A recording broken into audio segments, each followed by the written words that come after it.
My African-American wife asked me to disappear at my own company's gala because her boss was there. What happened next ended both of their careers. She said it so casually that at first I thought I'd misheard her. My new boss is here. Please don't embarrass me. Her smile stayed frozen for the cameras as she said it, but her fingers dug into my arm hard enough to hurt. Then she pointed barely noticeable to the service hallway meant for staff, not guests. This was my gala, a black tie event celebrating 25 years of growth for the company I built from nothing. Investors, board members, politicians, media, everyone who mattered was here. And the woman telling me to disappear was my wife. I looked at her, waiting for the punchline. It didn't come. "Your boss?" I asked quietly. She didn't answer. She just tightened her grip and whispered again, sharper this time. "Please, just go." People around us were watching, smiling, applauding, so I stepped away. Down the hallway she pointed at, feeling like the ground had just shifted under my feet. I stood there for a moment, just staring at the catering carts and coat racks, trying to understand what had just happened. Then I heard applause.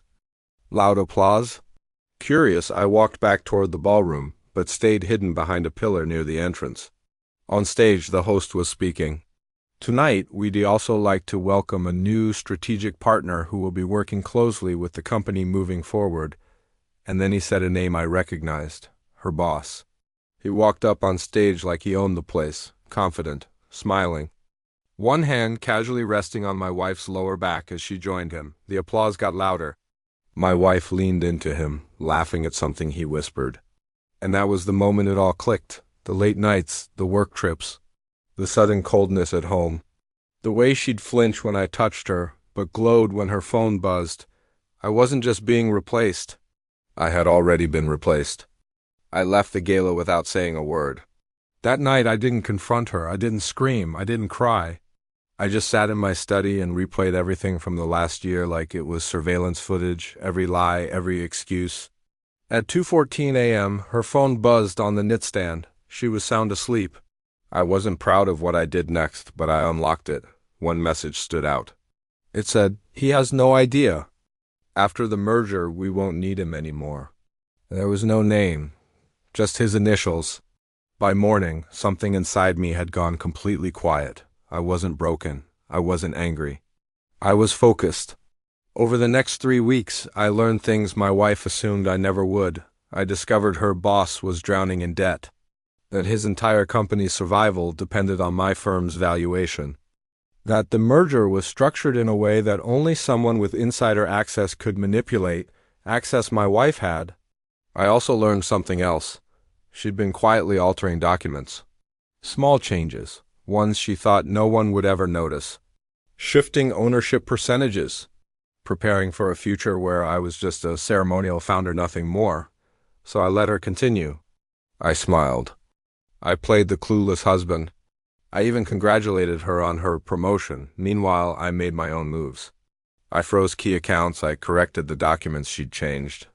I documented everything, every text message, every altered file, every suspicious signature. I involved lawyers she didn't even know existed. And then came the board meeting. The one where the merger would be finalized. She walked in confident. He walked in smug. They didn't even look at me until I stood up.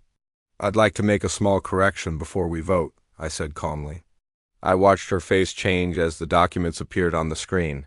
The real ones, the ones showing attempted fraud. Breach of fiduciary duty? Conflict of interest. The room went silent. Her boss, her lover, started talking fast, denying everything, deflecting, until my lawyer stood up, until the evidence was displayed for everyone to see, until security was called to escort them out. She didn't cry, not then. She just stared at me like she was seeing a complete stranger. That evening she came home early. For the first time in months. She tried to explain, said it just happened. Said she felt invisible, said she never meant for it to go that far. I listened, quietly. Then I told her she had 48 hours to pack her bags. She moved out the next day. The divorce was swift, brutal, and clean. Her career didn't survive the investigation. Neither did his company. 6 months later, I stood in the exact same ballroom for another event. Same lights, same stage. but a completely different energy. Someone asked me if it was hard losing my wife and my partner in the same year. I thought about it for a moment. Then I answered honestly, "No," I said, "I didn't lose anything.